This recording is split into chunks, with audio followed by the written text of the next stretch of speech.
name is Kristin and this is Kristin Kraves Books. So once again, we don't have a monthly wrap-up of vlog style. There was just too much going on in March with Realmathon and other reading sprints and everything, and I was reading a lot, so it was hard to keep up with. So I figured I'd just do a sit-down wrap-up, old school style. I still enjoy doing these once in a while. Hopefully in April I'll be better about it. My reading has definitely slowed, so it's easier to keep up with it. I definitely had some highs in terms of my reading in March and some lows, some disappointing books, but overall it was a great month. And if you have been following Realmathon but you aren't aware, Team Creation, my team, came in second, which I think is incredible. We were a small but mighty team, so go us. And I cannot wait to see what Cassidy comes up with for Realmathon next year. So a lot of these books are going to be blue. A lot will have animals on the cover. By the end of the month, I was feeling a little burnt out, so we have a mixture of things. And I'm just going to talk about these in the order in which I read them. Starting off with a high, this might be one of my favorite romantasy books ever, and it is A Bridge Kingdom by Danielle L. Jensen. I know that so many of you agree. A lot of people say that this is their favorite. I actually think if you are somebody who wants to get into romantasy or fantasy romance, but you are primarily a romance reader, a contemporary romance reader, or historical romance reader, you don't delve into fantasy too much, start with this. Start with this. There's no magic system in this. The only thing that makes it fantasy is the world itself. It feels very rooted in what we know, so it's not a lot to take in terms of the magic systems or the world building, really. The focus of this one is more on the politics, and of course the star of the show is the romance. And you will see a theme throughout this month where I read some romantasy where I was invested in the world and the politics and all that stuff, but the romance didn't shine for me. Not the case in this. I love the romance in here. And I think that Laura, our heroine, might be one of my favorite heroines in fantasy romance. I love that she was able to act like she is so meek and naive, but she's been trained her whole life to be a badass and to play this role, and she does it beautifully. And I loved that our hero kind of believed her at first, but slowly recognized her strength and the connection that they have, and when they start to have conversations, they start to understand one another's perspectives more and more because they were raised very differently. They're having a marriage of convenience, which is a common trope in fantasy romance, I am realizing, but it's one that I really, really love. So they are getting married because in theory, their two kingdoms are in an alliance, but really there's a lot going on behind the scenes, and we get some twists and turns in this one. Definitely ends on a cliffhanger, some great banter, a slow burn. I ate it up. I thought that the writing was really well done. I liked all of the politics, and this doesn't happen to me very often, but as soon as I finished this on that cliffhanger, I had to pick up the second book. So the second book I don't own yet is The Traitor Queen, and it starts right where book one left off. And I can see if you are a plot-driven reader, I think you're gonna like the second book more than the first one. They are both 5 stars for me, but I still lean towards the first one because that is just me as a reader. I prefer setup. I prefer the slow burn of a relationship and seeing characters meet and the feelings develop and then fighting with their feelings and all that kind of stuff. So obviously by book 2, they've had some kind of romance. A conflict has happened. We're trying to bring them back together. That is a typical setup of a sequel in a romantasy, and I think that this one does that very well. I loved the opening. A lot of great action and stuff in here. The romance was great. We kind of had that slow burn again as they overcome some of the reveals that happened in the first book. It just wasn't as strong for me as book 1 just because of the nature of my reading preferences, but it was super satisfying. I loved it so much. I love when we have these fantasy romance series where they're just duologies within a larger series. So the next 2 books in this series will not follow the same couple from books 1 and 2, but we do know the characters that those 2 books will follow, so they are on my TBR for April, so hopefully I'll get to that soon. But yeah, it became a Danielle L. Jensen month for me. I read something else by her in March, and I'm here for it. I really like her writing. I finally picked up one of my YA Fairy Loot books. I have so many. I say this all the time. I've canceled it by now because I do not read the books when I get them. They're just pretty books that I always forget to actually read, but this one was too perfect for the readathon. It's a blue book with an animal on the cover, and that's how you got bonus points on Team Creation, so I had no excuse. I had to pick this up. Gorgeous. It was a 3-star for me, but it was a strong 3-star for me, and I will continue on with the series since it is just a duology. This is one that I think suffers from mismarketing, and I think that is a common problem, especially when we're talking about enemies to lovers. So many things are labeled enemies to lovers when they truly are not, because that's just like a hot trope, and so do people like it, myself included. This is the furthest thing from enemies to lovers, but that's how it was sold to me. and that was disappointing, so I had to readjust my expectations on that one. But I loved our main character in this one. She is a siren, and a true siren, in a world where everybody believes that sirens are extinct. There are like fairies and other mythical creatures in this world, but nobody believes that sirens are around anymore, so she is kind of living in hiding. But she has this instinct to kill, and she does it, and we get it on page, which I loved. Even though this is YA, the author, Gabby Burton, didn't hold back in describing those scenes, and I ate it up, and she was just doing it for the thrill of it. She didn't need to have an excuse. She just loves it, and that's just her nature, and I thought that was amazing. But there's something else going on where she's kind of being hired as an assassin, and she doesn't even know who her boss is. There's like a middleman, and she's getting paid to kill these people, and she doesn't care. She just goes for it because it's satisfying for her. She's making money. She's also trying to take care of her younger sister as well and protect her younger sister. So we have that. There's an academy, kind of a school at the beginning, and she is graduating at the top of her class. So she gets a job as the bodyguard to the prince, and the prince is the love interest in this. And you would think that they would have this enemies to lovers thing. No. Right at the beginning, he's so fascinated by her. He wants her to be his bodyguard alone. He is so intrigued by her, invites her to parties and things like that. There is something that happens that she does that was so shocking, and really is what propelled me to continue reading this. And I can't tell you what that is. You have to pick it up for yourself and see what happens there. There's a bit of a mystery. The reveals were interesting, but the romance was disappointing. I love a cinnamon roll, but the way that he was more like a puppy dog didn't quite work for me. I didn't understand why she would be into him, because she is so cool and stoic, and he's almost too much, and I just didn't see their connection. So, especially given everything that she's done. I don't know. You'd have to read it to understand that, but I will definitely be reading the sequel to this. It comes out at some point this year. Before I started my channel, I was really into literary fiction, especially if there was like an element of magical realism. I really just leaned into fantasy and romance.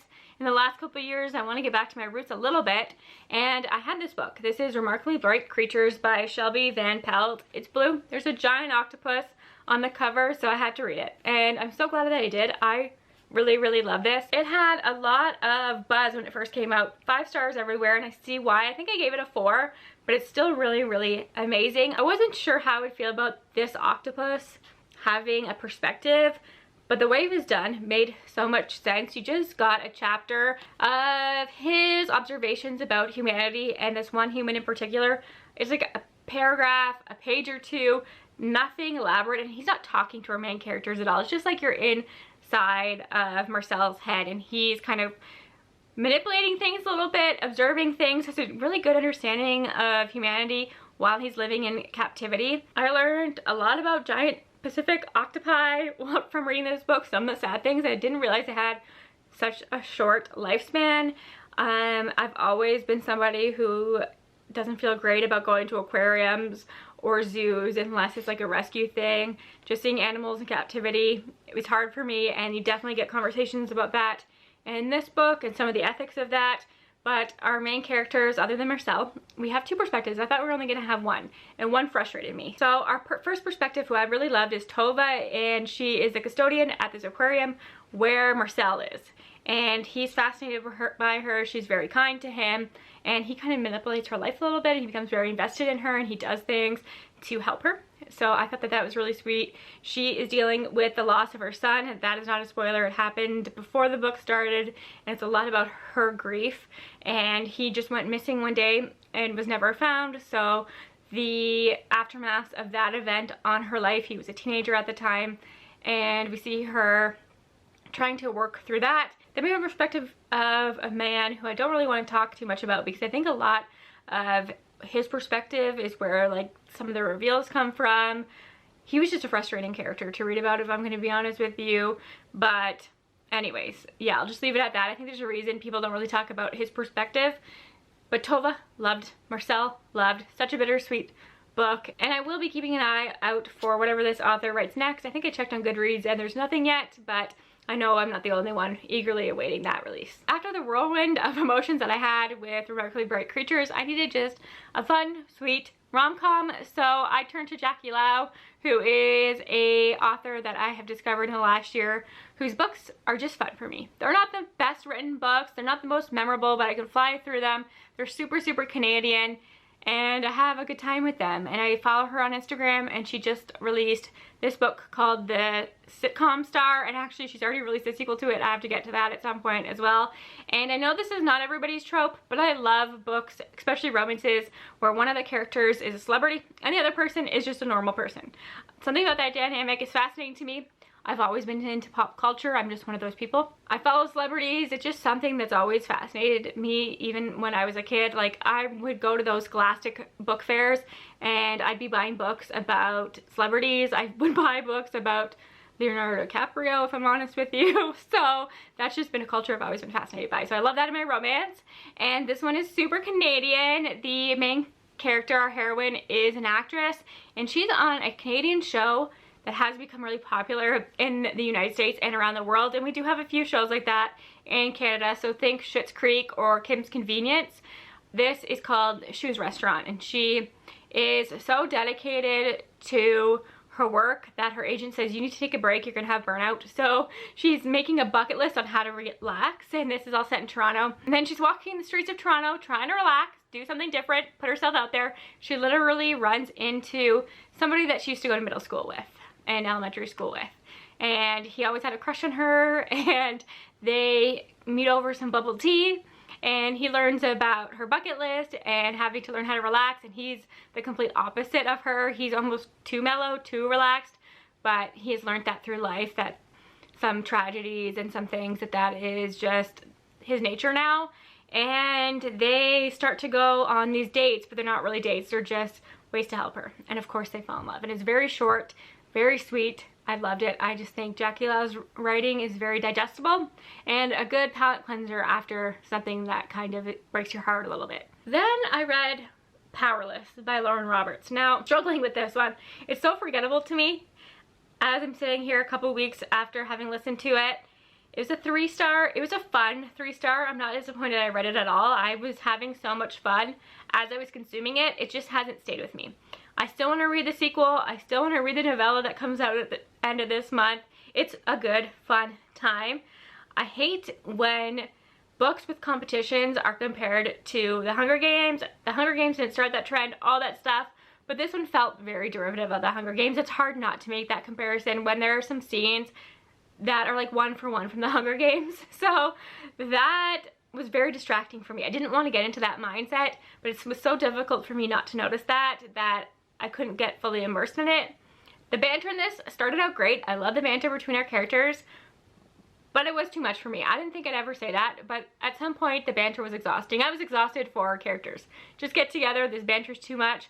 I don't think a lot of the world was explained, why certain things were happening. It's a very simple plot. Our main character is an ordinary. She's powerless in a world where other people have powers, and obviously there's a hierarchy there, and she's pretending to have a certain power. She gets wrapped up in these games, falls in love with somebody who is high up and elite, and it's messy. There's a lot of plot holes. I don't know what to tell you. This is one you have to go into just expecting it to be a good time. You can't think about it too much, and I think I just got in my head with it a little bit too much. The Hunger Games thing took me out of it, but when I sat down and was listening to it and just let it wash over me, it was a fun time. So do with that what you will. I don't know if I can necessarily recommend it, but if you can find the audiobook or something, I think I listened to it on Everend.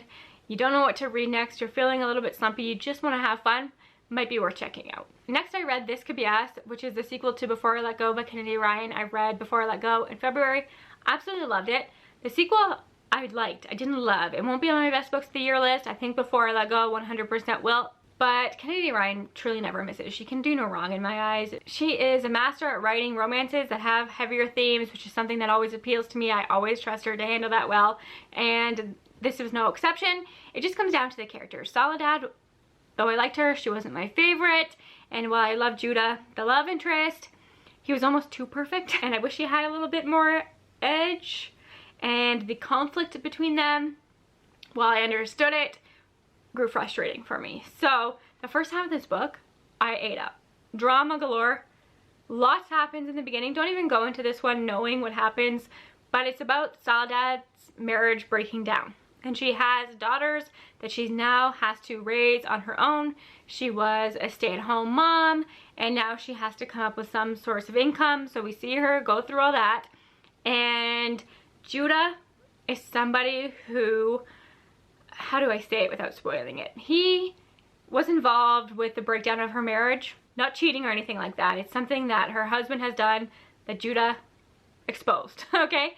And so they have this attraction to one another, but she worries that her daughters will not approve because one of them is really a daddy's girl and they know Judah's involvement in this whole thing, so she's kind of hiding her feelings from her kids. He has been separated from his wife, or he's been divorced from his wife for a long time, but they have a good co-parenting relationship. He's raising twin sons who have autism, and I really appreciated the author's note from Kennedy Ryan. And you know that getting that representation right was really important to her. So we see them as parents trying to balance parenthood and a new relationship, but she's also going through this journey of where she just wants to be partners with herself. I forget what the actual phrase was, but it started to get annoying to me, where she is obviously so head over heels in love with this guy, but she has this notion that she has to be single. But months and months have gone by. We do a time jump, and she's still like, oh, I need to be partners with myself. But you're sleeping with this guy, you're so in love with this guy, so why are we pretending? I know why we're pretending, I can't say, but it's silly to me and it was frustrating, and that part of it didn't really click for me. Again, this is a situation where I liked the individual characters and their storylines more than I actually liked the romance itself. That was a common theme I noticed in March, so maybe it was just me. But overall, it's a Kennedy Ryan book, and I just love her writing. I love her characters. They always feel real. She writes flawed characters in the perfect way, and they feel so human, and I just think she's a genius. So 4 stars. Still loved it, just not on the same level as Before I Let Go. Next is Soul Swift by Megan Bannon, who's an author you probably recognize. She wrote Heart and Mercy, The Undertaking of Heart and Mercy, that's the one. And this is a YA standalone fantasy from her that I don't hear talked about very much, which is kind of a shame. It's a 3-star for me, but a strong one. And if you're looking for more standalone fantasy, this might be a good one to check out. It doesn't do what is expected, and I loved that about this. It really goes there, and there were some shocking reveals for me. I was worried about this one because I don't think I've read a lot of fantasy that focuses on religion. This has heavy themes in religion. The entire magic system, world, even the dynamics between our main characters, it's all centered around religion. And I thought maybe that would be too much, but it was perfect. I thought that that was so unique. So we're following these 2 characters and have very different beliefs. So our main character becomes a vessel, and a vessel for this saint who is believed to be a demon, at least in her religion. And then the love interest in this story is of a different faith, and in his religion they believe that this saint is a goddess. And they have very conflicting feelings about her becoming a vessel, and eventually this is going to kill her. So they go on this quest, which is not my favorite thing. I think that's why it was a 3 for me, is because it's more of a journey, a quest story, which can just get tedious for me. And they have to try and free her from this link. And it's interesting. Interesting conversations about what it's like to have different faiths, how maybe the truth is somewhere in the middle, how you can start questioning your beliefs in light of new information, that kind of thing. But also really cool magic in terms of her being a vessel. I thought that that was fascinating. And again, another one where the world, the magic, everything else about this was interesting. The romance, didn't care about too much. So there you have it. But if you're looking for a YA standalone fantasy, I recommend that one. I read an e-arc of Part of My Friendship by Farrah Roshan. Now, I really liked The Boyfriend Project, the entire series by this author. This one, okay, despite the adorable cover, the amazing punny title, you know I love a punny title, it didn't quite hit for me. It was actually quite disappointing for me, and I wanted to love it so much. And I think, again, I am just repeating myself, I didn't love the romance. I appreciated Ashanti, our heroine. She owns a thriving dog boarding business, and at the beginning of the book, she's kind of outgrowing her facility and she's looking to expand.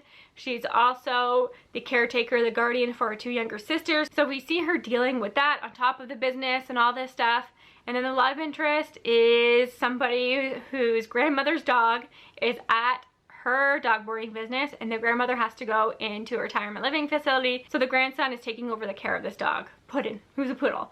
And Puddin and our main character's French bulldog have this sweet little romance, and she has this live stream on Instagram where people can watch what's happening with the dogs in this dog boarding facility, and people are obsessed with these two dogs and seeing their little love story. But the hero's such a jerk. He hates Puddin. He's awful to Puddin. I couldn't stand it. And he never really endeared himself to me. Like, of course, over the course of the story, he comes around to the dog and all that stuff, but he's so mean. And he was mean to our heroine, and I understand he has some stuff going on, but I was just never endeared to him. I never came around to loving him. I never got invested in their relationship. And also, Ashanti, one of her sisters, is really standoffish. It's so obvious something's going on in her life. She's a teenage girl. Talk to her. She keeps telling us, as the reader, that something's going on with my sister. I should really talk to her, but this, and this is a higher priority for me. I've got all these other things going on. You're telling me you can't sit down and have a 5-minute conversation with your sister, who has obviously gone through a lot, that she's now under the guardianship of her older sister, and she's being standoffish, and have a conversation. Have a conversation. And it was built up through the entire book, and it was so frustrating. So, yeah, not really a win for me, but it's a cute cover, and I will try whenever she writes next, because I did really like the Boyfriend Project. Okay, the next Daniel L. Jensen, A Fade into Blood. Obviously, I think a lot of people read this in March. That's when it came out. I have the gorgeous edition. Now, did I love this as much as The Bridge Kingdom? No. Was I as fascinated by the world? Probably. I think that the world in this one is probably more interesting than the one in The Bridge Kingdom, because this one does have a magic system. Well, The Bridge Kingdom did not. This did, and I really liked the magic. I thought it was so fascinating. But I will say that this one's more forgettable. I read The Bridge Kingdom, obviously, earlier in the month, and that one I remember like I read it yesterday, and this one I'm sitting here thinking about it, and I don't remember it as much. I do remember that in the first couple chapters, the most satisfying scene happens. It is the most satisfying scene that I have probably read in fiction in a minute, and I loved the first maybe 30%. The middle dragged for me. The end had some interesting reveals, some things that you saw coming from a mile away, but do I say this again? The romance wasn't hitting for me. The banter between them was kind of cringy to me, if I'm going to be honest with you. The like sex scenes and the smutty stuff, kind of cringy to me. So again, wasn't into the romance. Thought the world was interesting. A lot of this is centered around a prophecy, which I'm okay with. I think that's fascinating, but I know a lot of people struggle with that because it's convenient, and all the rules that come with prophecies, like you can't fight a prophecy, all that stuff. So I understand that maybe that doesn't work for everybody, but I thought that that was interesting. And it's kind of messy because our main character Freya is having a romance with her husband's son, but in the context of the story, it's not that weird, trust me. But of course there's some drama there. So yeah, I will read the sequel. I thought that this was a 3.5, maybe a 4, not to Bridge Kingdom level, but I did still really like the writing, just not the banter as much and like the smutty stuff. But I'm fascinated to see where we go from here. And now we made it to the point where we were at Peace Talk weekend. So it's 48 hours where we had peace talks, and you read as much as you could for extra points. I read 5 books in that time, but one of them was a thriller that I didn't realize until I was inputting it into my spreadsheet was published by St. Martin's Press, so I won't be talking about that one.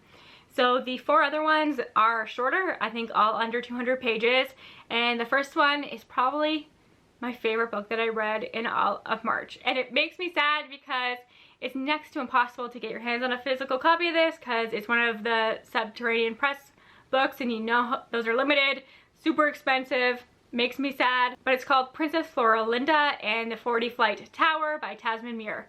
I ate this up. If you like Rapunzel retellings or Princess in the Tower kind of stories, but you feel like you've read them all, they're the same thing.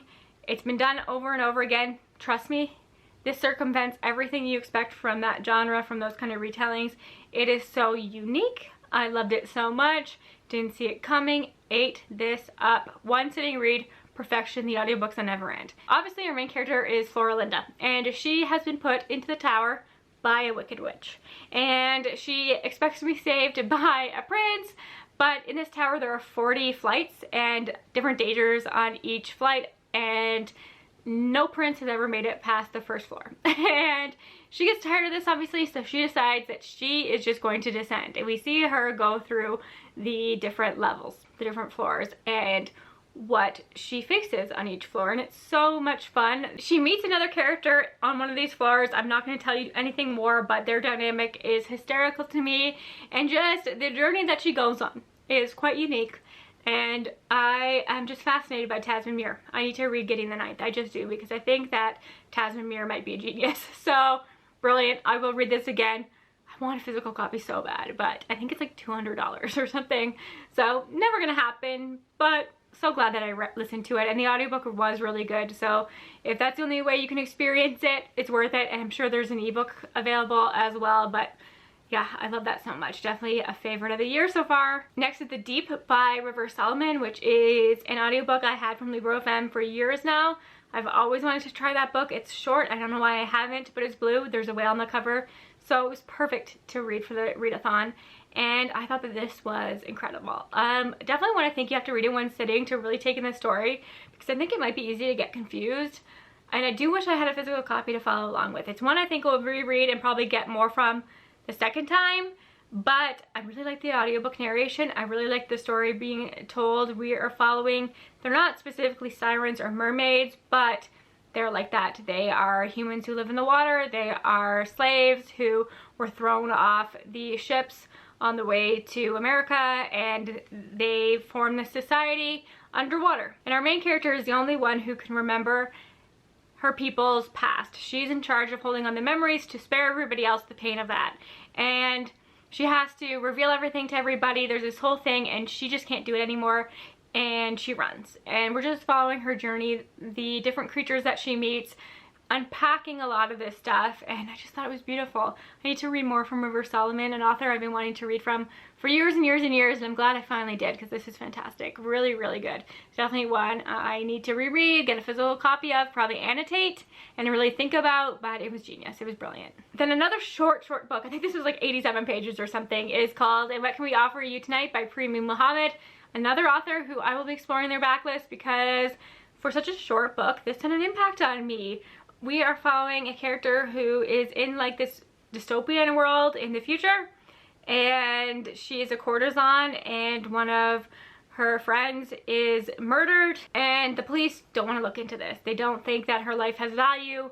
They don't care. So she is in search for her friend's killer, and then her friend kind of rises from the dead. And the story goes from there. It's 87 pages. It was a journey. I thought it was really well written. As I said, a lot happens in such a short time, and I was really, really impressed by this one. And she has a few books that are not too long that are available on Everand as well, and definitely ones that I will be putting on my radar and on my TBR, and I hope to get to, because fascinating. I just thought that that was really, really unique and interesting. And then lastly, for Peace Talks, I finally read The Lies of the Jungle. Again, I think this is under 100 pages.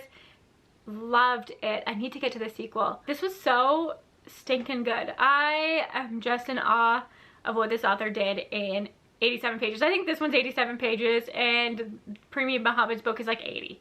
But they were both so brilliant. I am fascinated by authors who can write such a full story, make you fall in love with a character and a world in under 100 pages. That is so impressive to me. And Moses Oz Usman, genius.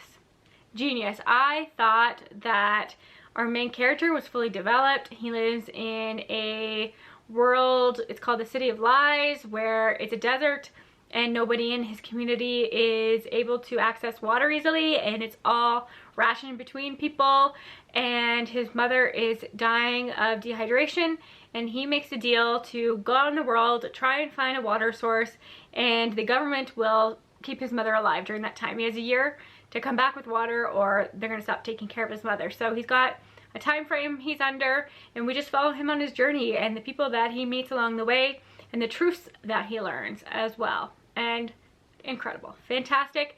It doesn't technically need a sequel, I don't think, but I'll take one. I'm here for it. So that's something I need to get to soon. I know I just said that Princess Floralinda was my best book of March, but maybe this one is. It's an ARC that comes out in July, so I read it really early, but there's a beautiful first printing edition with purple sprayed edges, and I had to know if I liked it before I pre-ordered it. spoiler alert, I pre-ordered it, and this is A Spell Shop by Sarah Beth Durst. These are very different, Princess Floralinda and A Spell Shop. I love them both equally.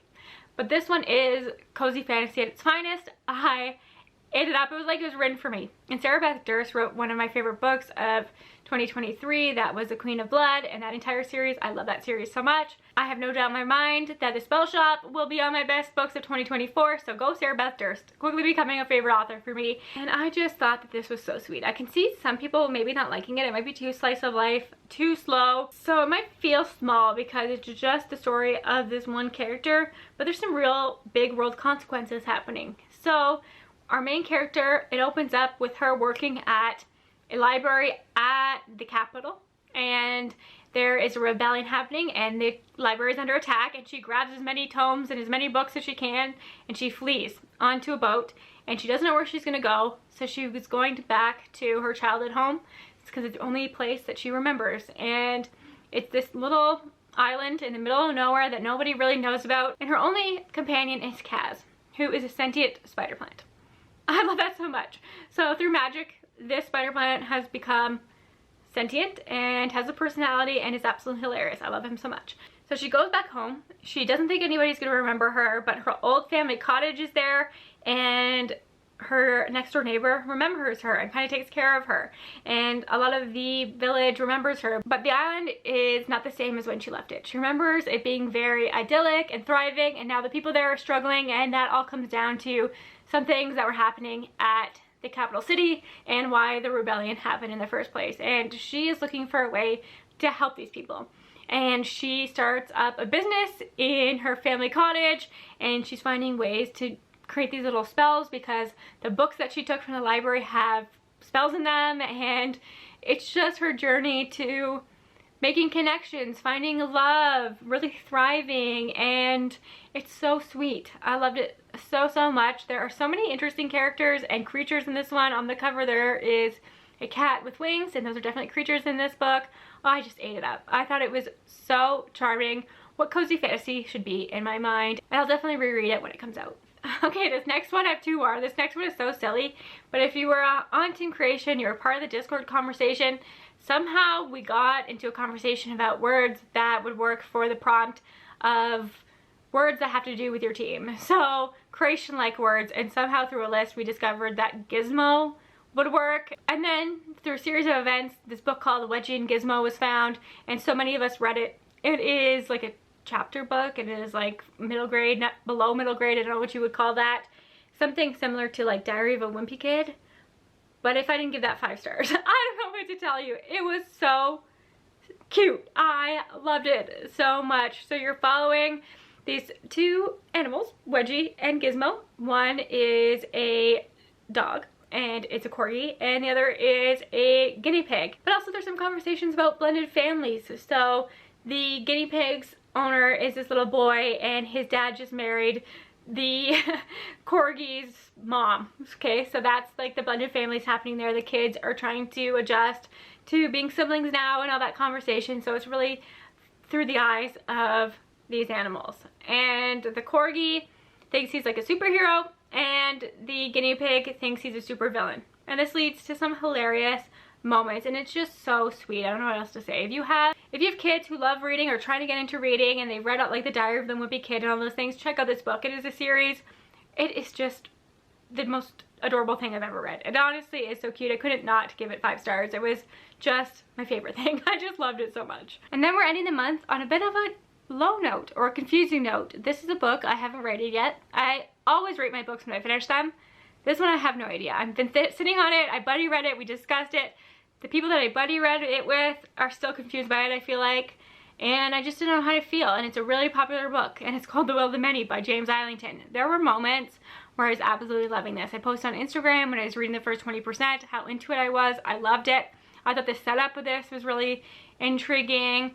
I thought that the school was unique at first, but then it just felt too long. Can I just be honest? It was tedious.